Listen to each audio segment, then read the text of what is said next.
Hello dear students. अब तक हम 11 टेंसेस कर चुके हैं। 4 पार्ट्स प्रेजेंट टेंस के, 4 parts past tense and 3 parts future tense के अब तक हमने किए हैं। This is your last tense. So today I will discuss with you future perfect continuous tense. इसकी पहचान देखते हैं।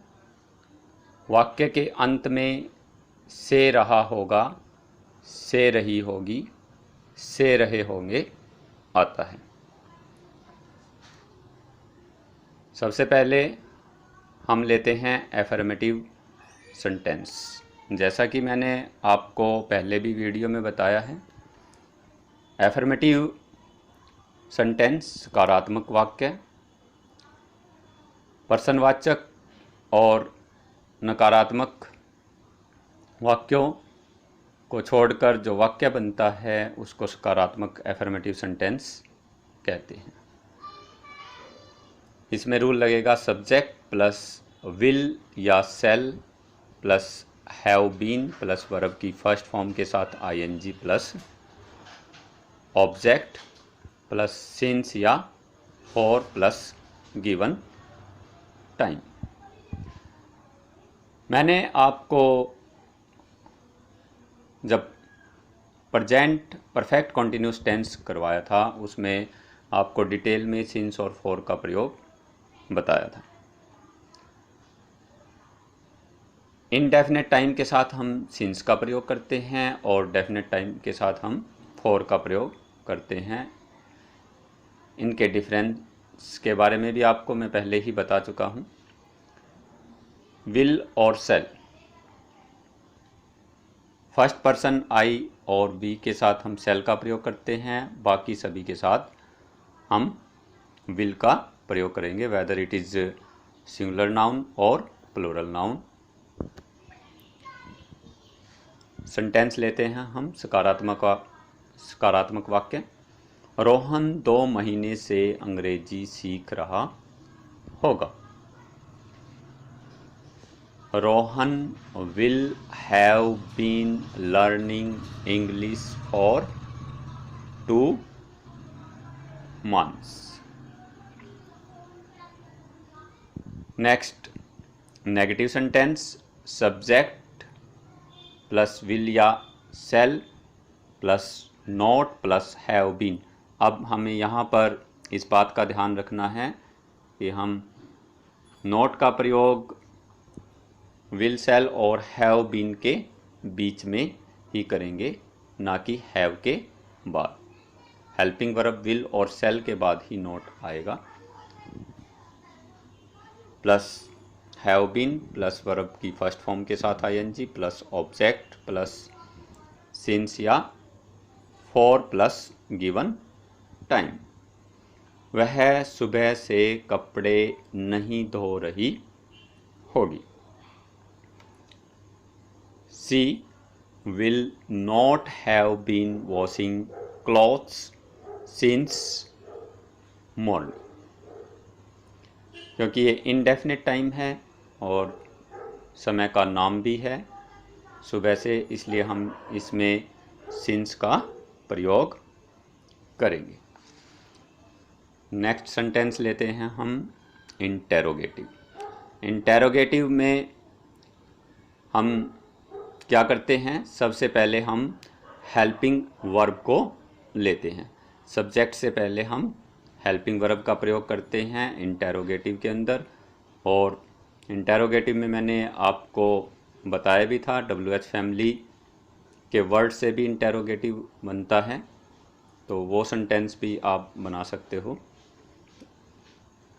सबसे पहले will shall plus subject plus have been plus verb की फर्स्ट फॉर्म के साथ ING plus object plus since या for plus given time and lastly sign of interrogation.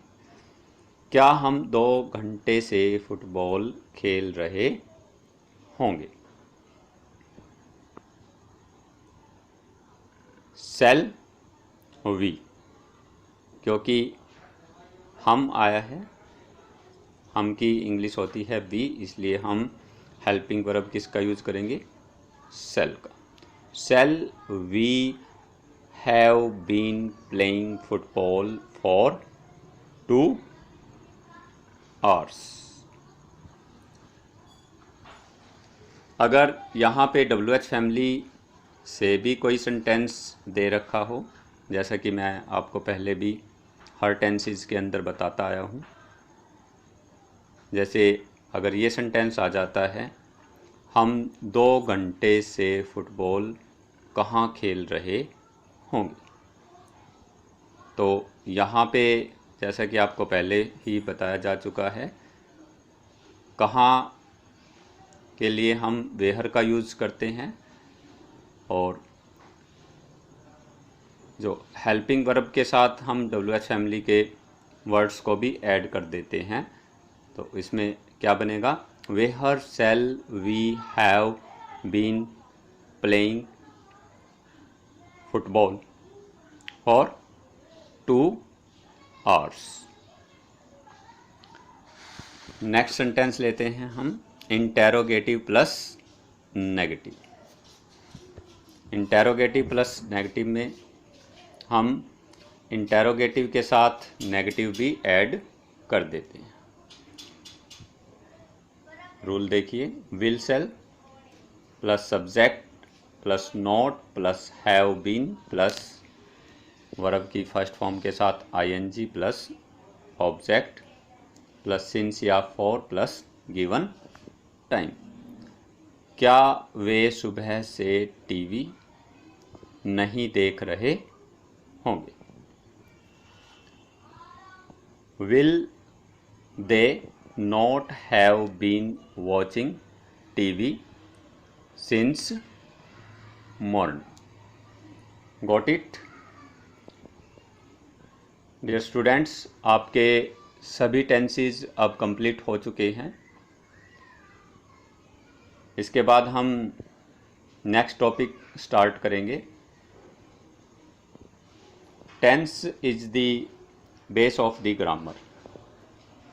आपको कोई भी टॉपिक सीखना है वो टेंस के ऊपर ही बेस्ड होगा। फंक्शनल ग्रामर टेंस से ही स्टार्ट होती है, और फंक्शनल ग्रामर में आप कोई भी टॉपिक अच्छे तरीके से सीखना है तो आपको टेंस की नॉलेज बहुत ही ज़्यादा ज़रूरी है। इसलिए आपको जितनी भी वीडियो मेरे द्वारा भेजी गई है, आप उसको अच्छे से देखें, उनको सीखने की कोशिश करें। कोई कन्फ्यूजन है तो आप मुझसे कंसल्ट कर सकते हैं। Thank you very much.